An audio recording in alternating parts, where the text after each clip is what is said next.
Bên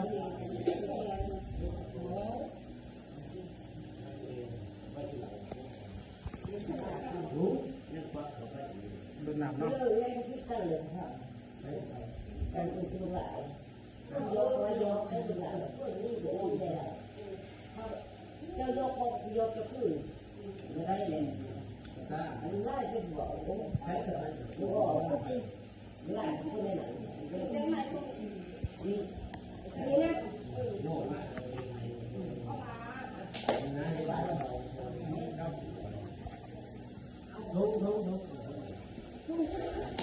không gặp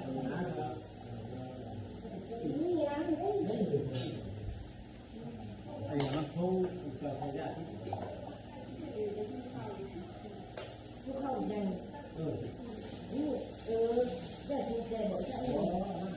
cái xeมันเพชรเสียเพชรของ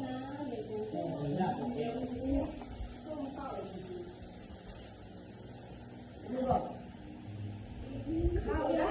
นะนี่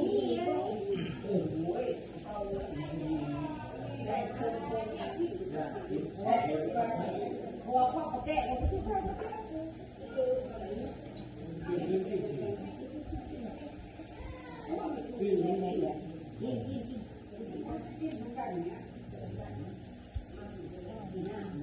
เอาบองเนี่ย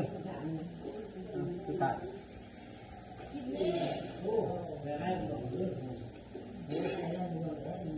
ต้นป่วย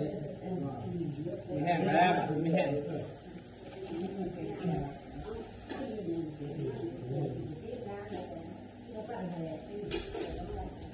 มาเจ็บปากเกิดชัดเป็นสายตาหน้าสีอยู่ให้กินมัดเลยนะเนาะ